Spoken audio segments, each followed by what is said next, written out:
मेरे प्रिया, पिछली चर्चाओं के संदर्भ में मौत से प्रार्थना एक मित्र ने पूछा है कि आप शास्त्र पर, गुरु पर, दूसरों पर विश्वास करने के मना करते हैं, तो उस स्थिति में तो बाहर के सारे कार्य चलने बंद हो गए और विज्ञान की आप बात करते हैं तो वैज्ञानिक भी पिछले वैज्ञानिकों पर विश्वास करता है तभी आगे बढ़ता है। इस संबंध में कुछ बात समझ लेनी उपयोगी होगी। पहली बात सोचिए कि बाहर के संबंध में, जीवन के रोज के कार्यों के संबंध में या विज्ञान के संबंध में हम जो दूसरों पर विश्वास कर लेते हैं उससे शायद थोड़ा बहुत काम चल जाता है, क्योंकि जो बाहर है वो दूसरे के द्वारा भी बताया जा सकता है और जाना जा सकता है, लेकिन जो स्वयं मेरे भीतर है वो किसी दूसरे के द्वारा न बताया जा सकता, किसी दूसरे के द्वारा।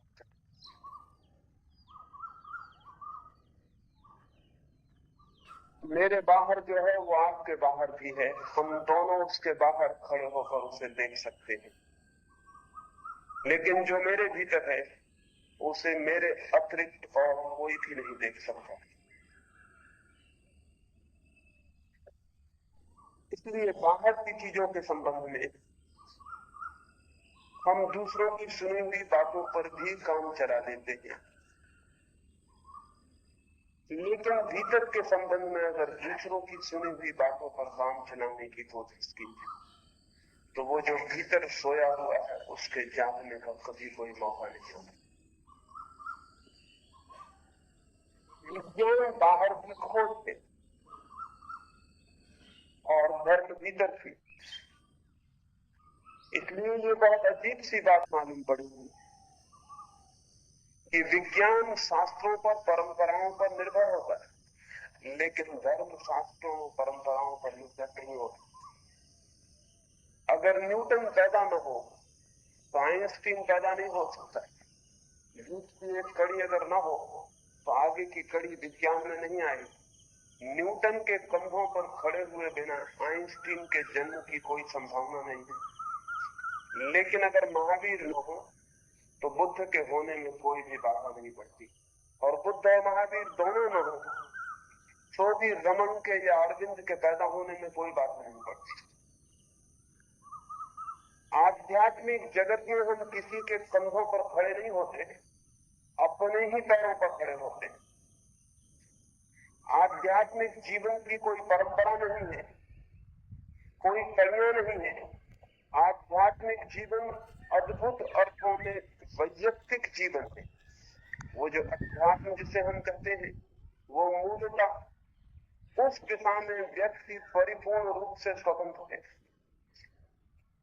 इसलिए कृष्ण ने क्या कहा है, उसे पढ़ लेने से या मान लेने से आप स्वयं को नहीं जान लेंगे। हाँ, अगर आप स्वयं को जान लें तो कृष्ण ने जो कहा है उसे जरूर समझने में सफल हो जाएगा। शास्त्र से आत्मिक ज्ञान उपलब्ध नहीं होता, लेकिन आत्मिक ज्ञान उपलब्ध हो तो शास्त्र सार्थक जरूर होगा। प्रेम के संबंध में मैं कुछ शास्त्र पढ़ूंगा तो पढ़ सकता हूं, लेकिन कोई भी शास्त्र मुझे प्रेम का अनुभव नहीं दे सकता। और खतरा यह है कि यदि प्रेम के संबंध में बहुत सी बातें मुझे याद हो गई तो ये भ्रांति भी हो सकती है कि मैं प्रेम को जानने लगा। प्रेम को जानने के लिए तो मुझे ही प्रेम से गुजरना पड़ेगा। वो प्रेम का स्वाद और सुगंध मेरे प्रेम से गुजरे बिना नहीं उपलब्ध होने वाली। प्रेम के संबंध में बहुत कुछ जान लेना भी प्रेम को जानना नहीं। प्रेम को जानने के लिए व्यक्तिगत अनुभूति अपरिहार्य, उससे गुजरे बिना कोई रास्ता नहीं। हाँ, प्रेम को मैं जान लूं तो प्रेम के संबंध में कही गई सारी बातों का अर्थ मेरे सामने स्पष्ट हो जाए, लेकिन इससे उल्टा नहीं हो सकता। एक आदमी तैरने के संबंध में सारे शास्त्र पढ़ ले और उन पर विश्वास कर ले और तैरने के संबंध में बहुत बड़ा पंडित हो जाए, तैरने पर प्रवचन दे, तैरने पर थीसिस लिखे, पीएचडी करे, लेकिन भूल के भी उस आदमी को कभी नदी में धक्का मत देंगे, क्योंकि वो आदमी तैरने के संबंध में जानता था, तैरने को नहीं। तैरने के संबंध में जाना हुआ तैरना नहीं बन सकता। और ये भी हो सकता कि कोई तैरना जानता हो और उससे आप पूछें कि तैरने के संबंध में कुछ बताओ, तो वो कहे मैं तैर के बता सकता हूं, और क्या बताऊं। जीवन की जितनी गहरी अनुभूतियां हैं, चाहे वे विवेक की हो, चाहे प्रेम की हो, चाहे प्रार्थना की हो, वे गहरी अनुभूतियों के संबंध में किसी दूसरे पर विश्वास करना आपने कहा। स्वयं की खोज ही वह मार्ग है, और मनुष्य की जो अंतरात्मा है, उसकी जो मौलिक प्रतिभा है, उसका आविष्कार करना हो तो जितने दूर तक बन सके, जितने गहरे तक बन सके, उतना अपने पर ही निर्भर होना उचित है। वह निर्भरता ही अंततः आत्मा में प्रवेश का द्वार होती है। पर निर्भरता अंततः परावलंबन और दूसरे के आश्रय में गुलामी बन जाती है। पर निर्भरता स्वतंत्रता का सूत्र है। स्वनिर्भर, वो जो मैंने कहा कि विश्वास मत करें, विचार करें, इसीलिए कि विचार मुक्त करता है, स्वयं में प्रतिष्ठित करता है, और विश्वास स्वतंत्र करता है, दूसरे पर निर्भर करता है। दूसरे पर निर्भर हुई आत्मा अंधकार से अंधकार में भटकती होगा। लेकिन इसका ये मतलब नहीं है कि आप ये मानना छोड़ दें कि बाएं चलना उचित है, बाएं चलना नियम है। इसका ये मतलब भी नहीं है कि आप मानना छोड़ दें कि क्यों में खड़े होना उचित है, क्योंकि आप विश्वास करना बंद करते। बाहर की जिंदगी का जो थोड़ा सा फैलाव और खेल है, वो खेल हमारे सबके आपस में निर्धारित नियमों के आधार है। उस नियमों को हम मानते हैं, इसलिए वो खेल चलता है। नियम मानना छोड़ दें, वो खेल अभी बंद हो जाए। जैसे कोई शतरंज खेल रहा है, अब शतरंज खेलना हो तो विश्वास के आधार पर ही खेला जा सकता है, क्योंकि शतरंज कोई सत्य नहीं है, सिर्फ मनोकल्पित खेल है। और अगर हम शतरंज के नियम छोड़ दें, घोड़े को हाथी मानने लगे, हाथी को घोड़ा कहने लगे, क्योंकि मैं कहूं कि मैं किसी की मानूंगा नहीं, मैं तो अपना ही निर्णय करूंगा, तो फिर खेल एक इंच आगे नहीं बढ़ सकता। खेल काल्पनिक है और दो व्यक्तियों की स्वीकृति पर निर्भर है। ये जो बाहर की जिंदगी हमने बसाई है, ये जो घर है, गृहस्थी है, दुकान है, बाजार है, ये बहुत बड़ा खेल है जो हमारी सबकी सहमति पर और सबके ऊपर निर्भर है। ये विश्वास पर चल रहा है। अगर विश्वास तोड़ दें, इस खेल के आप बाहर हो जाए। इस खेल में विश्वास जरूरी है, क्योंकि ये खेल सत्य नहीं है, लेकिन सत्य के लिए विश्वास घातक है, क्योंकि सत्य कोई खेल नहीं है, वो कोई हमारी स्वीकृतियों पर निर्भर नहीं है, वो हमसे मुक्त है। और सत्य जैसा है हमें उसे वैसा ही जानना होगा, और खेल जैसा है वो वैसा है जैसा हमने उसे बनाया। लेकिन हम खेल के आदी, हमने अलग अलग खेल स्वीकार किए हुए। एक बच्चा हिंदी घर में पैदा होता है तो उसने एक हिंदी भाषा का खेल स्वीकार किया है।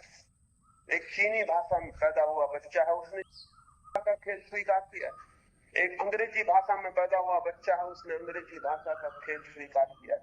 ये कोई सत्य नहीं है, ये काम चलाऊ खेल है। इसलिए हिंदी भाषा बोलने वाला माँ कहेगा, अंग्रेजी भाषा बोलने वाला मदर कहेगा। दोनों के बीच कोई मेल नहीं है, क्योंकि दोनों के अलग खेल हैं, दोनों की स्वीकृतियां अलग हैं। अब एक तीसरा खेल शुरू करना पड़े। अगर हम ये माने कि मदर और माँ एक ही अर्थ रखते हैं, तो फिर अंग्रेजी और हिंदी का एक मिला जुला खेल शुरू हो। भाषाएं खेल पर खड़ी, लेकिन सत्य खेल पर खड़ा हुआ नहीं। सत्य जैसा है हमें उसे वैसा ही जानना हो, और जीवन का जो हमारा पूरा का पूरा जाल है वो वैसा है जैसा हमने उसे बनाया। अगर हम उसे ऐसा ना बनाए तो वो ऐसा नहीं होगा। और अगर कोई न खेलना चाहे तो कोई मजबूर नहीं किया जा सकता, वो खेल के बाहर हो सकता, लेकिन खेल के बाहर हो तो बहुत असुविधा में पड़ जाए, क्योंकि ताकि लोग उस नियम की स्वीकृति कर पाए। इसका ये मतलब हुआ कि बाहर की दुनिया में विश्वास अर्थपूर्ण है, क्योंकि बाहर की दुनिया असत्य पर खड़ी है, और स्वयं के भीतर प्रवेश करना हो तो विश्वास महत्वपूर्ण नहीं है। वहां भीतर सत्य की खोज करनी है, किसी खेल की, किसी नियम की नहीं। और जो परम वैज्ञानिक है वो बाहर की खोज पर ही नहीं रुक जाता। परम वैज्ञानिक अंतस की खोज की यात्रा कर ही निकलता है। इसलिए मैं कहना चाहूंगा, पूरब अवैज्ञानिक है, पश्चिम अधूरा वैज्ञानिक। अगर पश्चिम का विज्ञान और बढ़ेगा तो वो बाहर से भीतर की तरफ आना शुरू हो जाए। आना ही पड़ेगा। आने के पहले कदम पड़ने शुरू हो गए हैं, पहली किरणें दिखाई पड़नी शुरू हो गई। अगर विज्ञान पूरा होगा तो ये असंभव है कि हम बाहर की बातों को ही जानने में सारा समय लगा दें और उससे वंचित रह जाएं जो कि भीतर है।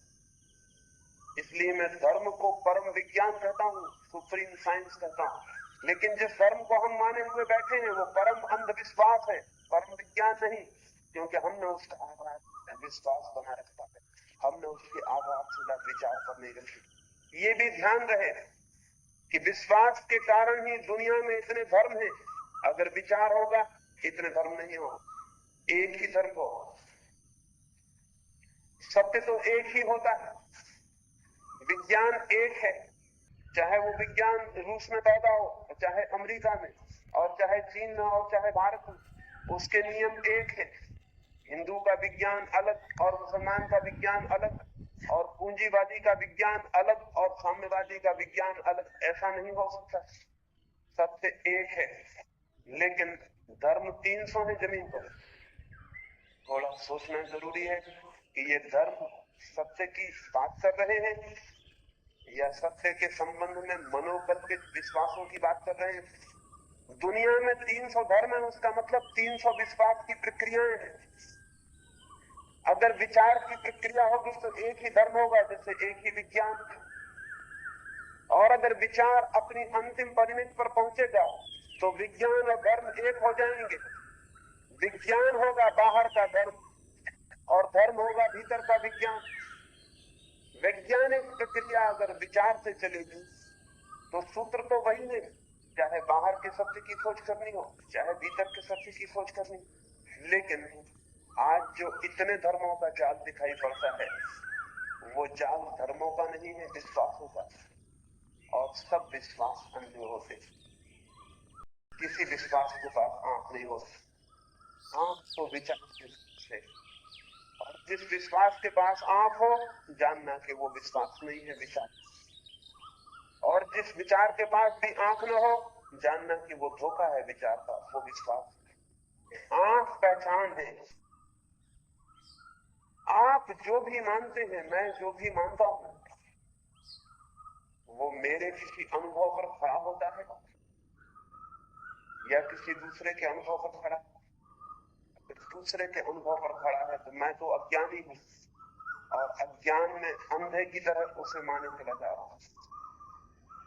अंधे कहीं भी नहीं पहुंचते, अंधे कहीं पहुंच ही नहीं सकते। सत्य के रास्ते पर तो अंधे की कोई गति नहीं है, क्योंकि सत्य का रास्ता दर्शन का रास्ता है। वहां खुली आंख चाहिए तभी सत्य का दर्शन हो सकता है। इसलिए मैंने कहा कि विश्वास से मुक्त हो, विचार हो। लेकिन इसका ये मतलब नहीं कि आप जाएं और अपनी मां से कहें कि मैं कैसे तुझे मां मानूं। क्योंकि मैं विश्वास नहीं कर सकता, मैं तो विचार करूंगा। मैं अपने पिता को कैसे पिता मानूं, क्योंकि मैं कैसे विश्वास करूं कि आप मेरे पिता हैं। ये सब खेल की बातें हैं। ये बाहर के जो हमारे सारे अंतर संबंध हैं, ये स्वीकृत खेल के संबंध। हम खेल बदल लें और हालत बदल जाएगी। हम खेल के नियम बदल लें, हालत बदल जाएगी। एक जमाना था कि पिता तो कोई भी नहीं होता था। जान के आपको हैरानी होगी, पिता नया शब्द है, काका पुराना शब्द है, अंकल पुराना शब्द है, फादर नया शब्द। एक जमाना था मातृसत्ता सारी दुनिया में, पति तो कोई नहीं होता था। बहुत से पति होते थे, बहुपति होते थे, और बच्चे को पता ही नहीं चलता था कौन पिता है। तो बच्चा सभी को काका कहता था, पिता तो कोई था ही नहीं। माँ थी, काका था। पिता बहुत बाद में आया, जब एक पत्नी पर निर्धारित हो गई बात और हमने खेल में ये तय कर दिया कि अब खेल का ये नियम रहेगा कि एक ही पति होगा और एक ही पत्नी होगी, तब पिता पैदा हो पाया। नहीं तो पिता का कोई पता नहीं। तब दुनिया फिर बदल सकती है और ये हालत आ सकती है जैसा कि आज हिप्पी और बीजनिक पश्चिम में कह रहे हैं। वो ये कह रहे हैं कि एक पत्नी और एक पति का संबंध ये कानून से तय करना खतरनाक है। हम किसी कानून को नहीं मानते, हम तो प्रेम को मानते हैं। जब तक प्रेम है तब तक ठीक, जब प्रेम नहीं है तो हम अलग हो जाएंगे। इसलिए किसी बंधन की कोई जरूरत नहीं है। दो मित्र हैं, वो साथ रह रहे हैं। अगर ये बात स्वीकृत हो गई, और ये स्वीकृत हो भी सकती है क्योंकि जिंदगी रोज बदलती है और नए प्रयोग करती है और नए खेल ईजाद करती है, तो पिता फिर खो जाए, पिता का बचना फिर मुश्किल हो जाए। ये सारा सामाजिक खेल है, सामाजिक मिथ। हम एक सामाजिक पुराण कल्पना तय करते हैं, समाज चलता है, उससे सुविधा होती है। दाएं चलना कोई कानून है? आधी दुनिया दाएं चलती है, उनकी सड़कों पर लिखा है दाएं चलो, और हमारी सड़कों पर लिखा है बाएं चलो। ये हमारी मौज है, दोनों से काम चल जाता है। बाएं चलने से भी दाएं चलने से भी मतलब केवल इतना है कि लोग एक तरफ से चले, सारी तरफ से सारे लोग चलने लगे तो असुविधा हो। सारे के सारी बातें विश्वास पर ही खड़ी हैं, और इसलिए इन बातों के लिए मैंने नहीं कहा है कि आप अविश्वास करना शुरू कर दें। एक मित्र ने पूछा है कि गीता कहती है कि जो संशय से भरे लोग हैं वो भटक जाते हैं, वो विनष्ट हो जाते हैं, और आप कहते हैं विश्वास मत करो, तब तो संशय पैदा हो। लेकिन शायद तुम्हें अंदाज नहीं, संशय और संदेह में फर्क है। संदेह का अर्थ है डाउट। संदेह का अर्थ है किसी चीज को अंधे की तरह न मान लेना, सोचना, विचारना, पूछना, प्रश्न करना। संशय का अर्थ है इनडिसिसिवनेस। संशय का अर्थ है अनिश्चित मना। संशय का अर्थ है तय करने की असमर्थता की स्थिति। ये ठीक है कि वो ठीक है, ये भी ठीक मालूम होता है, वो भी ठीक मालूम होता है, ये भी ठीक नहीं मालूम होता, वो भी ठीक नहीं मालूम होता। ऐसा जो चित्त इनडिसिसिव हो, तो ऐसा चित्त भटक जाता है। लेकिन विचार करने वाला चित्त तो डिसिसिव हो जाता है। जो विचार करता है वो तो निर्णय पर पहुंचने लगता है, क्योंकि विचार निर्णय पर पहुंचने की पद्धति के अतिरिक्त और कुछ भी नहीं। एक आदमी चौराहे पर खड़ा और सोचता है बाएं जाऊं कि दाएं जाऊं, फिर एक क्षण बाएं बढ़ता है और सोचता है कि नहीं नहीं बाएं जाना ठीक नहीं, दाएं ही चला जाऊं। फिर 2 कदम दाएं बढ़ता है, फिर सोचता है कि नहीं दाएं जाना ठीक नहीं, बाएं ही चला जाऊं, और उसी चौरस्ते पर भटकता है। ऐसा चित्त, ऐसे संशय से भरा हुआ चित्त विनष्ट हो जाए, ठीक भी है। लेकिन संशय और संदेह में फर्क। संदेह का अर्थ संशय नहीं है। संदेह का अर्थ है मैं विचार करूंगा, निर्णय करूंगा, तब स्वीकार करूंगा। संदेह भी निर्णय पर ले जाएगा, संदेह असंशय पर ले जाएगा। और सच बात तो यह है कि विश्वास करने वाले लोग संशय से कभी मुक्त नहीं होते, क्योंकि विश्वास आपका अनुभव नहीं है, और जो आपका अनुभव नहीं है, जो से मान ले आपके भीतर कोई आवाज कहती ही रहेगी कि पता नहीं ठीक है। आप ईश्वर को मानते हैं, विश्वास करते हैं, लेकिन भीतर मन मौके बेमौके कहता रहता है कि पता नहीं ईश्वर है भी या नहीं, मानते तो हैं लेकिन है या नहीं। आप विश्वास करते हैं कि आत्मा है और अमर है, लेकिन भीतर मन कहता रहता है कि पता नहीं मरने के बाद कुछ बचता है या नहीं बचता। मेरे पड़ोस में एक घर में एक मित्र की पत्नी की मृत्यु हो गई। उनके घर में उनको मिलने गया, देखा पास पड़ोस के लोग इकट्ठे हैं और सब उन्हें समझा रहे हैं कि आप दुखी क्यों हो रहे हैं, शरीर ही मरता है, आत्मा तो अमर है। मैंने सोचा उस पड़ोस में रहने वाले लोग बड़े ज्ञानी, सभी समझा रहे हैं, ये पड़ोस तो बड़े ज्ञानियों का है, यहाँ सबको पता है कि आत्मा अमर है, लेकिन जिसकी पत्नी मर गई है वो रोए ही चले जाते हैं, उनकी आंखों से आंसू ही टपक रहे हैं, उनकी समझ में कुछ भी नहीं आ रहा कि आत्मा अमर है या नहीं। फिर वे आत्मा से शादी करके लाए भी नहीं थे, जिससे शादी करके लाए थे वो मरा हुआ पड़ा है। अब आत्मा अमर भी होगी तो भी क्या मतलब होता, आत्मा कहीं पत्नी बन सकती होगी भी तो क्या मतलब। इस आदमी की पत्नी खो गई लेकिन लोग समझा रहे हैं। फिर भी मैंने सोचा कि पड़ोस के लोग बड़े क्या, जो आदमी सबसे ज्यादा समझा रहा था 2 महीने बाद फिर बात उसका लड़का गुजर गया, उसके घर भी मैं गया, देखा वो रो रहे हैं और दूसरे पास पड़ोस के लोग समझा रहे हैं। वो सज्जन जो विदुर हो गए थे वो भी समझा रहे हैं कि क्यों दुख कर रहे हैं, ये सब तो चलता है, आत्मा तो हमारे शरीर तो जाता है। तब मुझे बड़ी परेशानी हुई। मैं उन जिनके पुत्र मर गया था उनसे पूछने लगा कि आप तो बड़ी भांति जानते हैं कि आत्मा हमारी, आपको तो मैंने समझाते सुना है।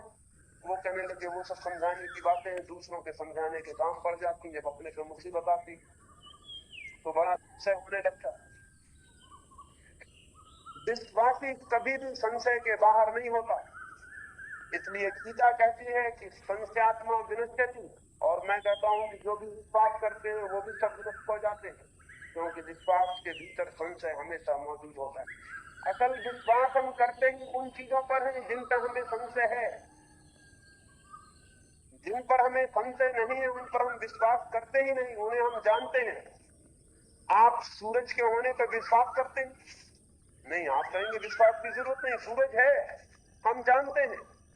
आप परमात्मा पर विश्वास करते हैं क्योंकि परमात्मा का होने का आपको कोई भी पता नहीं। जो आप नहीं जानते उस पर विश्वास करते हैं, जिसे आप जानते हैं उस पर विश्वास की कोई जरूरत नहीं, वो तो निर्णयात्मक रूप से आपका ज्ञान बन गया। विश्वास ऊपर होता है, भीतर संशय होता है, इसलिए सभी विश्वास करने वाले भटकता। लेकिन अगर भीतर से संशय को मिटाना है तो ऊपर से संदेह को स्वीकार करना पड़ेगा। संदेह की स्वीकृति संशय के नष्ट करने की प्रक्रिया है। संदेह करिए, मत मानिए कि ईश्वर है, खोजिए, जांचिए, पड़तालिए, विचारिए, अनुभव करिए, ध्यान में उतरिए, प्रार्थना में डूबिए, पता लगाइए है। जिस दिन पता चल जाएगा है उस दिन संदेह भी मिट जाएगा, संशय भी मिट जाएगा, उस दिन विश्वास की जरूरत भी नहीं होगी, उस दिन ज्ञान का जन्म होता है।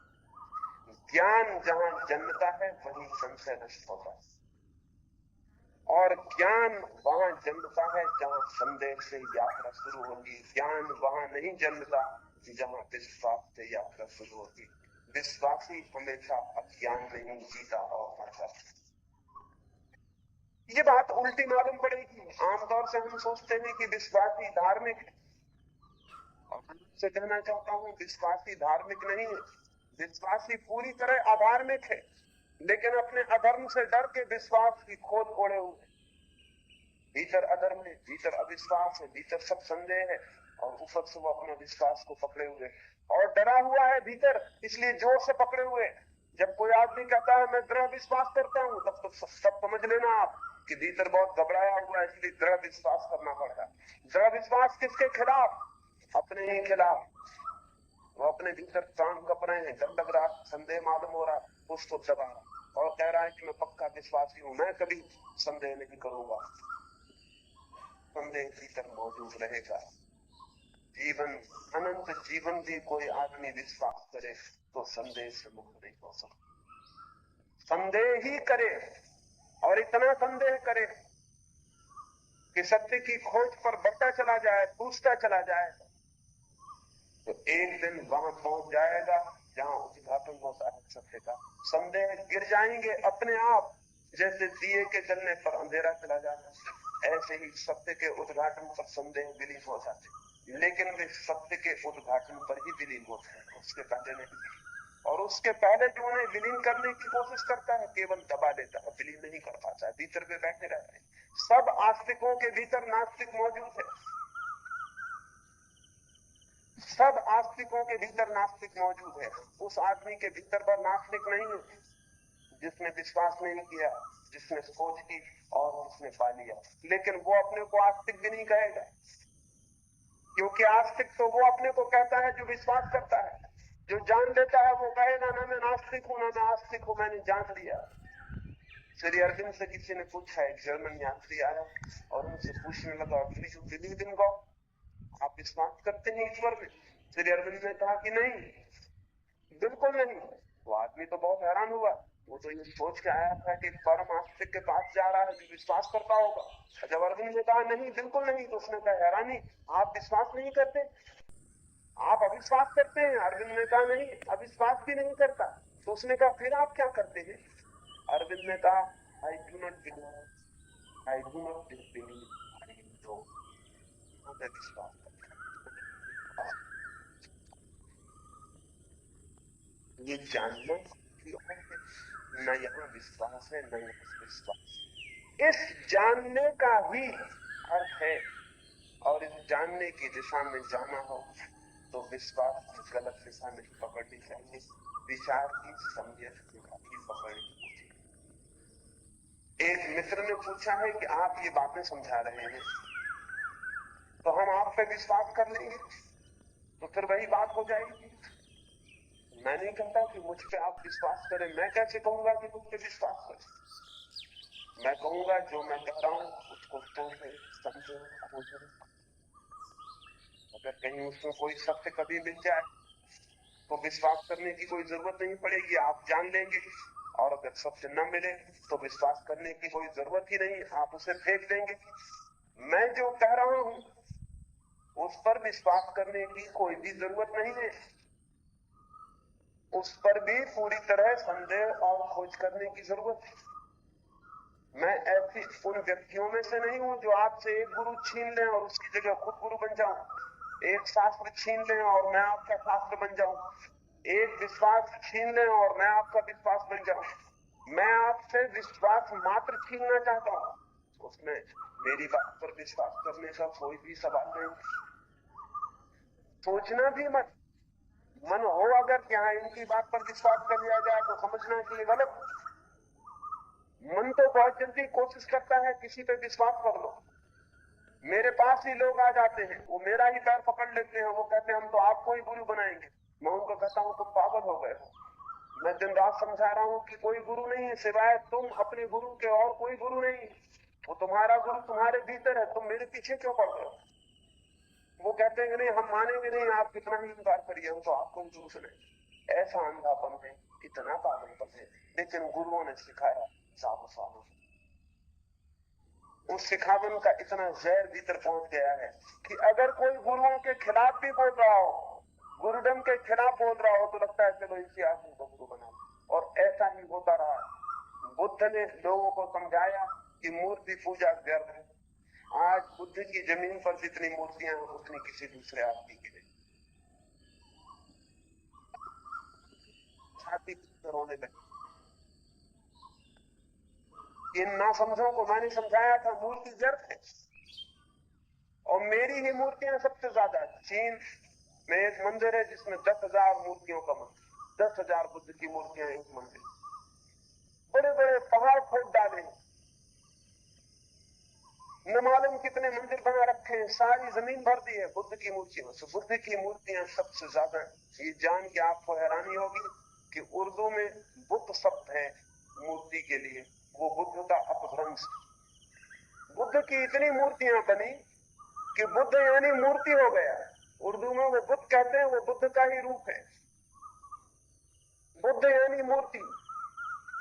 इतनी मूर्तियां फैली सारे एशिया पर कि जिन लोगों ने देखा, पहली दफा देखा होगा तो उन्होंने तो लोगों ने कहा होगा बुद्ध, तो उन्होंने समझा कि इसको बुद्ध कहते हैं। तो अब उर्दू में बुद्ध ही कहा जाता है और बुद्ध का मतलब सिर्फ बुद्ध। बुद्ध कभी सोच भी नहीं सकते थे कि ये हो जाए। महावीर ने कभी सोचा होगा? महावीर नग्न खड़े हैं, उनके पास वस्त्र भी नहीं है, लेकिन महावीर के मानने वालों के पास जितना सामान और परिव्यय इकट्ठा हुआ है उतना किसी दूसरे के पास इकट्ठा नहीं है। महावीर नंगे खड़े हैं, उनके पास एक चीज नहीं है। जबलपुर में मेरे मित्र हैं, उनकी दुकान का नाम है दिगंबर क्लॉथ स्टोर। तो दिगंबर का मतलब होता है नंगा। महावीर को मानने वाले हैं तो दिगंबर क्लॉथ स्टोर खोले हुए। अगर महावीर आ जाए तो बड़े हैरान, मेरा मानने वाला कपड़ा बेच और मैंने कपड़े छोड़ दिए और लोगों के कपड़े छुड़वा दिए। सारी दुनिया में ऐसा हुआ। क्राइस्ट ने लोगों को समझाया कि तुम्हारे एक गाल पे चांटा मारे तुम दूसरा गाल उसके सामने करते हो। और ईसाइयों ने जितनी हत्या की उसका हिसाब लगाना मुश्किल। इस्लाम का अर्थ है शांति का धर्म। इस्लाम शब्द का अर्थ है शांति, और इस्लाम ने जितनी अशांति फैलाई किसी और ने फैलाई।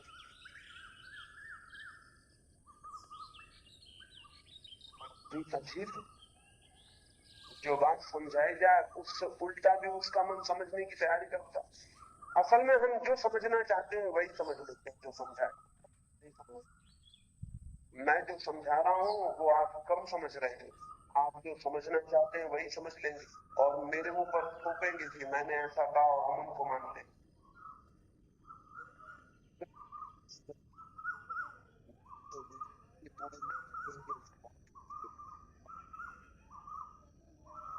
मैं नहीं कहता हूं मुझ पर विश्वास करें, मैं तो निरंतर यही कह रहा हूं किसी पर विश्वास न करें, विचार करें, लेकिन इससे एक उल्टा मतलब भी समझ लेंगे आप। एक मित्र ने वो भी पूछा, उन्होंने पूछा है क्या आपका ये मतलब है कि हम सब पर अविश्वास करेंगे?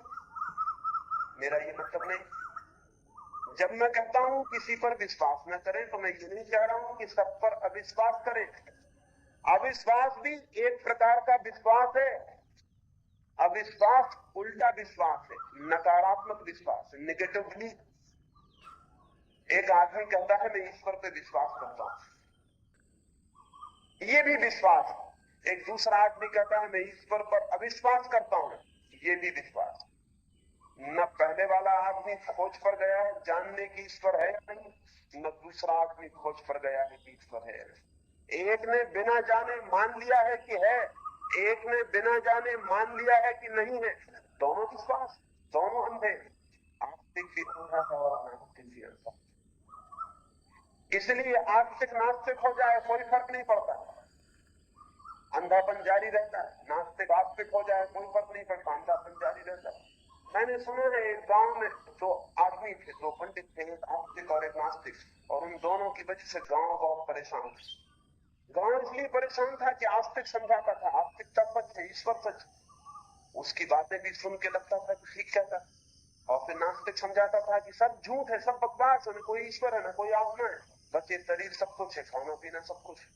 उसकी बातें सुन के भी लगता था कि ठीक। गांव बड़ी मुश्किल में पड़ गया, कौन ठीक?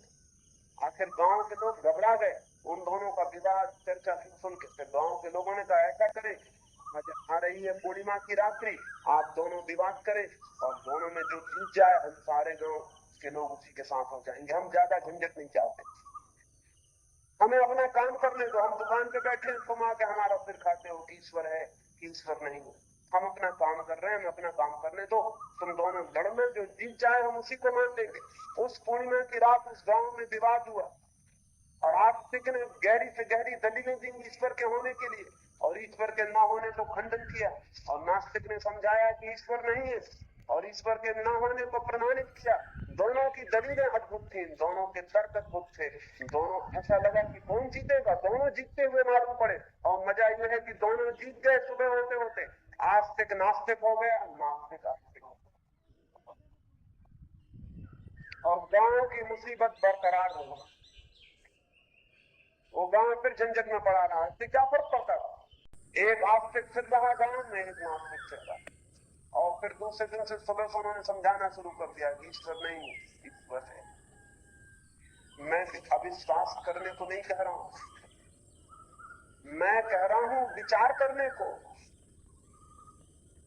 अविश्वास भी विचार नहीं है, विश्वास भी विचार नहीं है। और इसलिए विचार करने वाला न विश्वासी होता न अविश्वासी होता। संदेह का अर्थ अविश्वास नहीं है। संदेह का अर्थ है कि मैं खोजूंगा, पूछूंगा, जानूंगा। अविश्वास का अर्थ है कि मैंने मान लिया कि नहीं हूं। अविश्वास अंधा है। अविश्वास ईश्वर को खोजने नहीं जाता, वो कहता नहीं है ईश्वर। विश्वासी भी खोजने नहीं जाता, वो कहता ईश्वर है। दोनों अपनी जगह बैठ के घोषणाएं करते रहते हैं, खोजने को भी नहीं जाता। संदेह खोजने जाता है। संदेह कहता है मुझे पता नहीं है और मैं किसी दूसरे को मानने की तैयारी में भी नहीं हूं, मैं खोजूंगा। अगर पता मिल जाएगा तो स्वीकृति होगी, नहीं पता मिलेगा तो अस्वीकार करूंगा। लेकिन जब तक मुझे पता नहीं तब तक मैं कैसे स्वीकार करूं, कैसे अस्वीकार करूं, कैसे विश्वास करूं, कैसे अविश्वास करूं। संदेह का मतलब बहुत भिन्न है। संदेह का मतलब है एक ओपन माइंड, एक खुला हुआ चित्त जो खोजने को तैयार है, जिसका कोई पक्ष नहीं है, जो किसी पक्ष को पकड़ता नहीं है, जो निष्पक्ष। संदेह का अर्थ है निष्पक्षता, अनप्रजुडित। संदेह का अर्थ है खुला मन। कोई पहले से हमने पकड़ नहीं लिया, हम खोजेंगे, खोजने जाएंगे। जो होगा, जो दिखाई पड़ेगा उसे जान लेंगे, जो नहीं होगा, नहीं दिखाई पड़ेगा, वो हो जाएगा। मैं कह रहा हूं विचार करने को, तो न तो मुझ पर विश्वास कर लेना, न अविश्वास कर लेना। मेरी बात को सुन लेना, निष्पक्ष मन से सोचना, खोजना। इतनी जल्दी भी नहीं है कि आज ही अभी कोई निर्णय हो जाए। जो जल्दी में नहीं बहुत निर्णय की, वो गलत निर्णय ले लेते, क्योंकि जल्दी के कारण सोचने के लिए समय नहीं दे पाते। जल्दी कुछ भी नहीं है। जीवन के जो परम सत्य हैं उन्हें बड़े धैर्य से, अत्यंत धैर्य से खोजना पड़ता है। अक्सर ये होता है जल्दी वाले कहीं भी नहीं पहुंचते, धीरे धीरे चलने वाले फिर पहुंच जाते। विचार बड़ी धीमी, बहुत धीमी खोज। एक कहानी मुझे याद आ रही। मैंने सुना है कि कोरिया के एक गांव के पास एक नाव में दो भिक्षु पार कर रहे थे। नदी पार की, एक वृद्ध भिक्षु है, एक जवान भिक्षु है। दोनों के सिर पर ग्रंथों का बड़ा बोझ है। भिक्षुओं के सिर पर होता ही, साधु सन्यासियों के सिर पर ग्रंथों का बोझ ना होगा तो और क्या होगा। तिजोरी का बोझ हटता है तो किताबों का बोझ सिर पर बैठता है। वो अपना अपना बोझ लिए हुए दोनों उतरे हैं। मल्लाह से पूछने लगे हुए माझी से कि हम कितनी देर में गांव पहुंच जाएंगे, क्योंकि हमने सुना है इस गांव का नियम ऐसा है कि सूरज ढलते ही गांव का दरवाजा बंद होगा, फिर रात भर में जंगल में रहना पड़ेगा। सूरज डूबने के करीब, सूरज नीचे उतर रहा। उस माझी ने अपनी नाव धीरे से बांधते हुए कहा कि धीरे धीरे जाओ तो पहुंच भी सकते हो, लेकिन जल्दी गए तो पहुंचने का कोई भरोसा नहीं। ऐसी बात पागलपन की मालूम होती। उन दोनों भिक्षुओं ने सोचा कौन पागल से हम पूछ रहे हैं, उल्टी बात कह रहा धीरे धीरे जाओ तो पहुंच भी सकते हो, अगर जल्दी गए तो पहुंचने का कोई पक्का भरोसा नहीं है। फिर उन्होंने उससे कुछ भी पूछना उचित ना समझा। वे दोनों भागे, क्योंकि कहीं रात में पड़ जाए और दरवाजा बंद ना हो जाए, अन्यथा फिर रात जंगल है, घना जंगल, अंधेरी रात, मुश्किल हो सकती। वे दोनों भाग रहे थे और आखिर जो होना था वही हुआ। उस बूढ़े का पैर पत्थर से खिसक गया, वो गिर पड़ा, दोनों मांगे टूट गई, सारे ग्रंथ के पन्ने बिखर गए। वो माझी अपनी नाव बांध के अपनी पतवार लेकर धीरे धीरे आता था। बूढ़े को पड़े देखा कि जवान उसके पैर की पट्टियां बांध रहा। वो नदी के खड़ा हो गया और कहने लगा मैं धीरे जाओ पहुंच भी सकते हो, जल्दी गए पहुंचने का कोई भरोसा नहीं। अनेक जल्दी जाने वालों को इसी तरह इन्हीं पत्थरों पर गिरते हुए मैं देख चुका हूं, लेकिन तुमने मेरी बात नहीं मानी। तुम समझे कि मैं कोई पागल हूं, तुमने मेरी बात विचारी भी नहीं, तुमने मेरी बात पर ध्यान भी नहीं दिया। तुमने समझा कि इससे हमने पूछ के ही गलती की है। अब तुम मुश्किल में पड़ गए, अब पहुंचना बहुत मुश्किल है। अच्छा मैं चलता हूँ, नमस्कार। और मैं धीरे धीरे जा रहा हूँ, पहुंच जाऊंगा। जीवन के जो परम सत्य वहां अधैर्य से काम नहीं चलता। असल में अधैर्य के कारण ही हम विश्वास कर लेते हैं या अविश्वास करते हैं। अधैर्य के कारण वो जो इम्पेशंस है, ऐसा लगता है अभी इसी वक्त, तो अभी और इसी वक्त विचार तो नहीं हो सकता, अंधापन हो सकता है, किसी को भी मान लो। विचार करना है तो अत्यंत धैर्य चाहिए। और बड़े आश्चर्य की बात है कि जितना धैर्य हो उतने जल्दी मनुष्य निर्णय पर पहुंच जाता है, और जितना अधैर्य हो उतना ही पहुंचना मुश्किल हो जाता है। क्यों? क्योंकि धैर्य की जो क्षमता है, जो शांति है, वो विचार करने के लिए अत्यंत धीरज से भरा हुआ है, ठीक से देख पाता, सोचता, समझता। लेकिन हम प्रत्येक चीज में भागे हुए हैं, दौड़े हुए हैं, और जीवन की जो परम प्रश्न है, जो चरम सवाल है, जो अंतिम अल्टीमेट क्वेश्चन है, उनके संबंध में तो हम इतनी जल्दी करते हैं जिसका कोई हिसाब नहीं। बच्चा पैदा नहीं हुआ और हमने सिखाना शुरू किया कि ईश्वर है, मोक्ष है, पागलपन कर रहे हैं। बच्चे को सांस तो लेने दें, उसकी बुद्धि को थोड़ा विकसित तो होने दें। ये सब आप क्या उसके दिमाग में भर रहे हैं? इतनी जल्दी क्या है? उसके बिना सोचे विचारे आप उसके दिमाग में भर देंगे, जिंदगी भर के लिए वो बिना सोचा विचारा रह जाओ। जीवन भर इन्हीं बातों को दोहराता रहेगा जो आपने उसके मस्तिष्क में डाल दी, और मस्तिष्क में बातों को डालने की देर उसका ज्ञान से कोई भी सीख नहीं, उसका सोचने से। आप जाते हैं रास्ते पर, और रास्ते पर लिखा हुआ है पनामा सिगरेट पीना पिलाना जिंदाबाद। आपने पढ़ लिया, आप आगे बढ़े, फिर दूसरे रास्ते पर वही लिखा है कि पनामा सिगरेट पीना पिलाना जिंदाबाद। आपने वो भी पढ़ लिया, आपको पता नहीं कि पढ़ पढ़ के पनामा सिगरेट आपके भीतर प्रवेश कर रहे हैं। फिल्म देखने गए, वहां भी पनामा सिगरेट, रेडियो खोला, वहां भी पनामा सिगरेट। रात में निकले हैं तो पहले तो बिजली के बल्ब थे जो स्थिर जलते रहते थे पनामा सिगरेट, अब वो जलते बुझते रहते। अब समझदारों ने समझाया कि जितनी बार जले बुझे उतनी बार आदमी को पढ़ना पड़ेगा। पनामा सिगरेट फिर बुझ गया, फिर जला पनामा सिगरेट, फिर आपको पढ़ना पड़ेगा। आप उसके नीचे से निकल रहे हैं, वो जितनी देर आप निकल रहे हैं जलेगा बुझेगा उतनी बार आपको पढ़ना पड़ेगा। अगर वो एक साथ ही जलता रहे तो एक ही बार पढ़ने से छुटकारा होगा, लेकिन रिपीटिशन से दिमाग में बात डाली जाती। तो सब तरफ से रेडियो खोलो पनामा सिगरेट, फिल्म देखो पनामा सिगरेट, अखबार खोलो पनामा सिगरेट, जो कुछ भी करो पनामा सिगरेट, वो आपके भीतर घुसती चली जा रही है।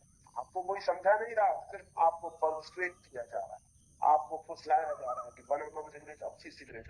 आप बाजार में गए, सिगरेट की दुकान पर खड़े हुए, हजारों सिगरेट रखी हुई है, सिगरेट वाला पूछता कौन सी सिगरेट, आप कहते हैं पनामा दे रहे। आप सोचते हैं हम सोच के कह रहे हैं, सोचने का इससे कोई संबंध नहीं। आपकी खोपड़ी में डाल दी गई है, आप मस्जिद की तरह कह रहे हैं पनामा सिगरेट। ये बहुत बार आपके दिमाग में डाल दिया, अब आपकी जबान से निकल रहा है पनामा सिगरेट।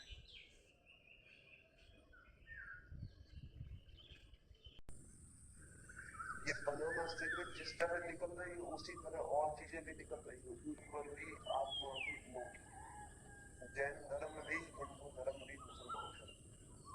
बचपन से एक बच्चे को पढ़ाया जा रहा है महावीर तीर्थंकर, कोई पनामा सिगरेट वाली कलम, महावीर तीर्थंकर, महावीर तीर्थंकर है जिनेन्द्र देव, महावीर तीर्थंकर। किसी को पढ़ाया जा रहा है राम भगवान, किसी को पढ़ाया जा रहा है मोहम्मद पैगंबर, उस बच्चे की खोपड़ी में डाल रहा।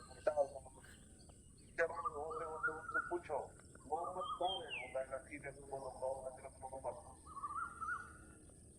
महावीर कौन है, वो कहेगा भगवान, भगवान महावीर नहीं कहना। कोई पनामा सिगरेट निकल रही जो कुछ विचार पैदा हुआ है। आपसे कोई पूछता आप कौन है, आप कहते मैं हिंदू हूँ, आप सोच विचार के हिंदू हुए। आपने कभी निर्णय किया है कि मैं हिंदू होता हूँ? ये कभी आपका डिसीजन ना हो? ये कभी आपने तय किया है कि मैं हिंदू होता हूँ? या आपने कभी या बैठा दिया कि आपकी हड्डी में पहुंच गए, तो हम हड्डी में इस और क्या मैं जैन, मैं सिख, महावीर के पास जो पहले आदमी इकट्ठे हुए होंगे उनका तो निर्णय रहा होगा जैन होने का, लेकिन उनके बाद के लोगों का कोई निर्णय नहीं होगा। मोहम्मद के बाद जो पहले लोग इकट्ठे होंगे उन्होंने निर्णय लिया होगा, उनका डिसीजन रहा होगा कि हम तो विचार के इस बात के पास जाते, लेकिन उनके बच्चों के सिर में पहुंचा। हम विचार कर ही नहीं रहे हैं, हमें विचार करने का मौका ऑफर ही नहीं है, और गिरज भी नहीं है कि एक बात कह रहे कि बच्चा जवान हो जाए और फिर सोच, लेकिन अगर इसमें सोच विचार हो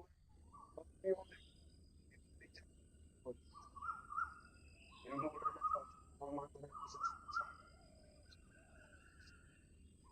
अगर निपट नहीं है,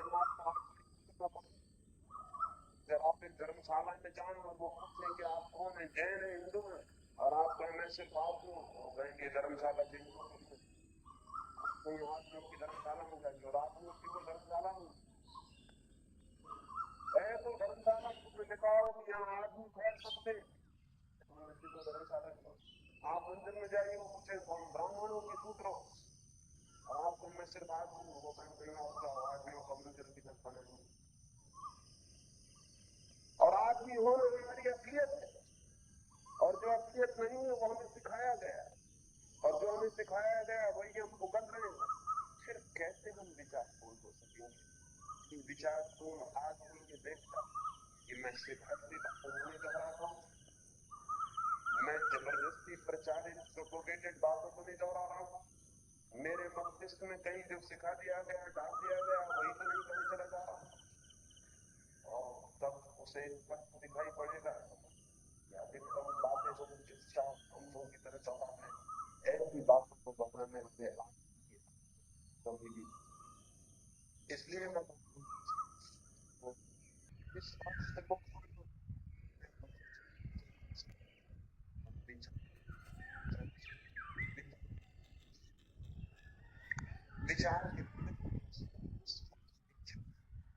विचार के अतिरिक्त मनुष्य के पास और कोई शक्ति नहीं है, और उसी विचार को सब तरफ से जकड़ना, सब तरफ से जंजीरें करना, लेकिन हमें पता भी नहीं आ सकता, हमें पता भी नहीं चलता। हम जो कह रहे हैं वो सीखा हुआ है, जो पूछ रहे हैं वो सीखा हुआ है, जो मान रहे हैं वो सीखा हुआ है, सब सीखा हुआ है, हमारे पास जाना हुआ कुछ नहीं। हम कैसे आदमी और इस सीखे हुए पर हम लड़े। अभी खबर उड़ जाए हिंदू मुस्लिम दंगा हो गया और बस एक आदमी दूसरे की छाती में चुरा, जरा गौर से देखो कि कौन किसके छाती में चुरा रोक रहा है। जिसके दिमाग में बचपन से सिखाया गया कि बनाना सिगरेट अच्छी है, वो उसकी छाती में चुरा रोक रहा है जिसको सिखाया गया कि बर्कले सिगरेट अच्छी है। बनाना सिगरेट बर्कले सिगरेट में चुरा रोक रहा है, और कुछ मामला नहीं है, कौन हिंदू है कौन मुसलमान है, लेकिन जिसे सिखाया गया कि तू मुसलमान है वो हिंदू की छाती में छुरा बोल रहा है, जिसे सिखाया गया कि वो हिंदू है। थोड़ी देर को सोचे इन दोनों को न सिखाया गया और हिंदू की दंगा होगा तो क्या एक दूसरे की, ये एक विश्वास दूसरे विश्वास, एक आदमी दूसरे आदमी की छाती में छुरा नहीं भोग सकता, एक अंधापन दूसरे अंधेपन की छाती में छुरा मारता है। अभी तक 1947 तक पाकिस्तान हमारी मातृभूमि, अब हमारी दुश्मन ये नहीं कि पाकिस्तान खत्म हो जाए, पाकिस्तान के लोगों की प्रार्थनाएं ये नहीं कि हिंदुस्तान खत्म हो जाए, और कल तक की जमीन थी। आज क्या हो, अभी कल में कह रहा था, एक छोटी सी कहानी किसी ने लिखी है, जब हिंदुस्तान पाकिस्तान का बंटवारा होने लगा तो सीमा रेखा पर एक पागल खाना, उस पागल खाने के पागलों से पूछा गया कि तुम हिंदुस्तान में जाना चाहते हो पाकिस्तान,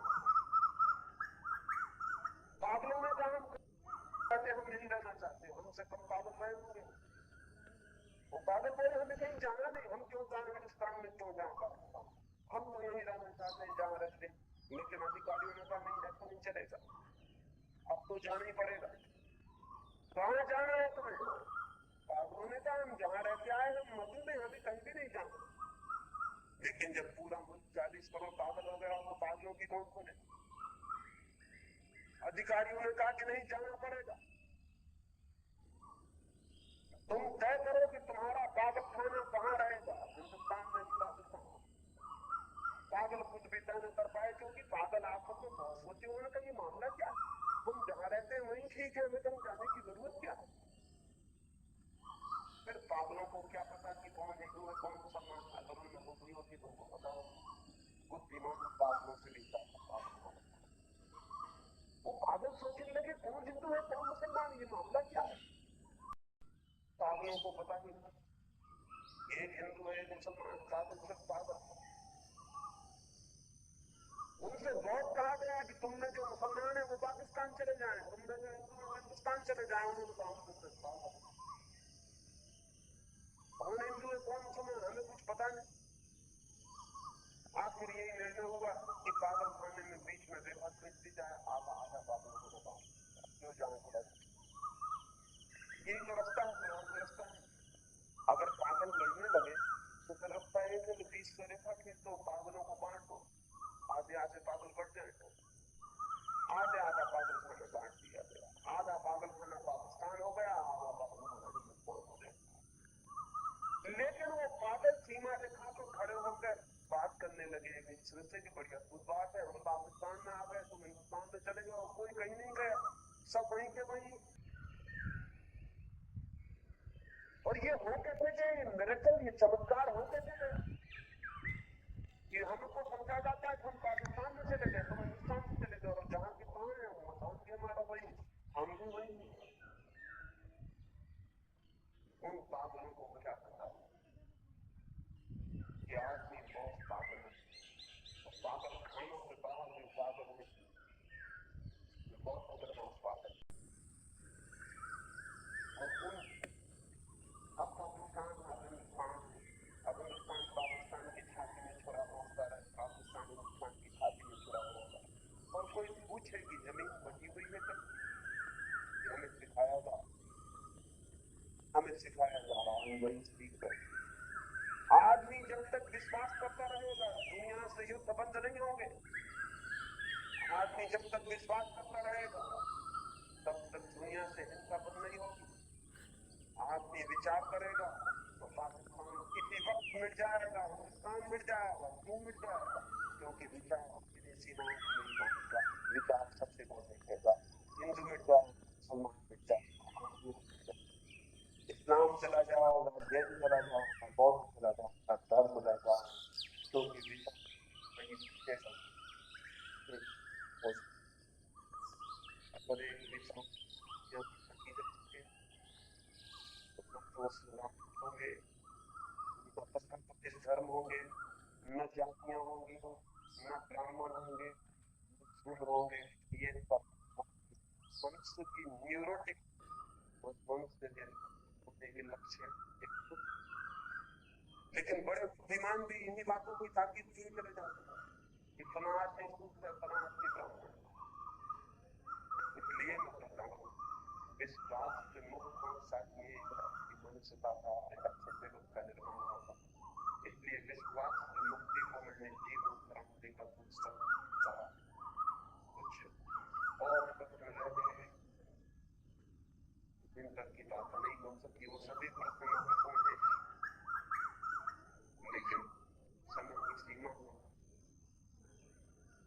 और जिनके प्रश्न होते हैं और उन्हें लगे को उनका उत्तर जरूरी है, वो मुझे लिख के पूछते शाम को हम तीसरे अंतिम पर बात करेंगे। मेरी बातों को इतने प्रेम तो सुना हुआ अनुभव हूँ। सत्य बुद्ध कहते सम्मान को प्रणाम करता हूँ।